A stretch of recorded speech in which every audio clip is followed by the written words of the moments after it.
Now, where were we? Been scanned.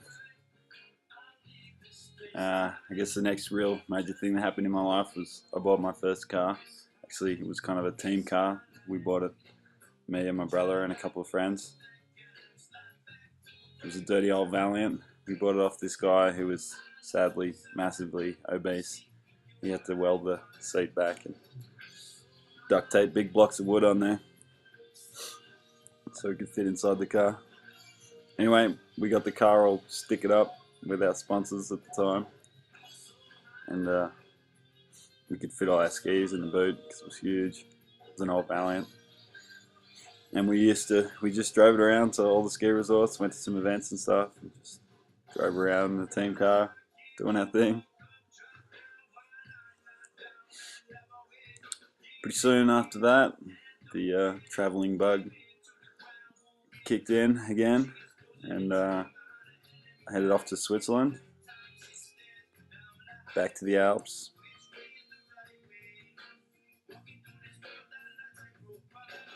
Went to a place called Nenda, Hot Nenda. We rented a little Mercedes van, rallied around in that, got into some mischief for a couple of weeks. But it was kind of an average season. Well, it was a really average season. There was not much snow, and there wasn't really any snow on the horizon. So I jumped on a plane, got out of there, and headed across to Canada. I had some buddies that were in Canada, and they were set up. They had a spare couch in their apartment, so I moved on in.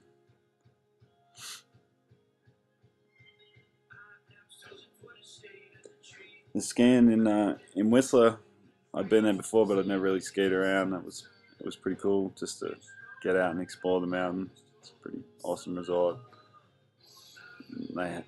Parks were just starting to kick off then. They had a pretty amazing park set up, half pipe and all that sort of stuff. So it was good times, just hanging out and skiing in Whistler. We were doing a fair bit of extracurricular activities, partying, having good times at night as well. So it was all pretty good. But after a little while, I sort of ran out of money and I had to kind of make a move. So I moved on from the couch and moved in with a buddy of mine who I knew from back in Australia. He said he had a room for me to sleep and hooked me up with some work at the infamous Boot Pub in Whistler. It's gone now, but it was quite an institution. They used to have the Boot Ballet a couple of nights a week, which is basically strippers, and it was just a grimy old pub. Sometimes my job was to sit in the back of the stage and make sure no one messed with the strippers. It's pretty funny.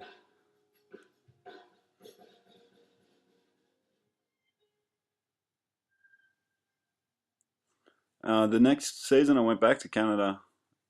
It was kind of a slightly different setup. I was living in this really cool log cabin right in town. Uh, it was owned by the people I work for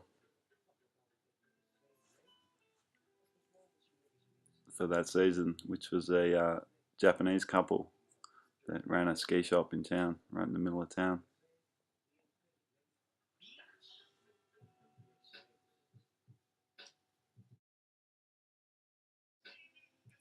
I was also kind of dating their daughter a little bit as well, and I lived in the house.